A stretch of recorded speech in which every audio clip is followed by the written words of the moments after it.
करवीर तालुक्यातील खुपिरे इथल्या संदीप चौगुले यांच्या शेतातील बांधावर नाग आढळून आला होता. यानंतर संदीप यांनी सर्पमित्र श्वेता सुतार, विनायक पाटील, एकनाथ चौगुले, शोएब बोबडे यांच्याशी संपर्क साधला.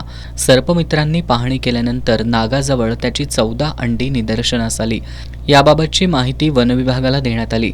ही अंडी आणि नाग मानवी वस्ती शेजारी असल्यानं संभाव्य धोका ओळखून नाग आणि अंडी वनविभागानं ताब्यात घेतली. वनविभागानं नागाला नैसर्गिक अधिवासात सोडलं तर अंडी कृत्रिमरित्या उबवण्याचा निर्णय घेतला. त्यानंतर सर्पमित्र पप्पू खोत यांच्या मदतीनं कृत्रिम सेटअप तयार करून अंडी वनविभागाच्या निगराणीखाली उबवण्यासाठी ठेवण्यात आली. 24 दिवसांच्या कालावधीनंतर नागाच्या 14 पिलांनी जन्म घेतला. हे बचाव कार्य कोल्हापूर वनविभागाचे पदाधिकारी, सहाय्यक वनसंरक्षक कमलेश पाटील, वनपरिक्षेत्र अधिकारी रमेश कांबळे यांच्या मार्गदर्शनाखाली पार पडलं.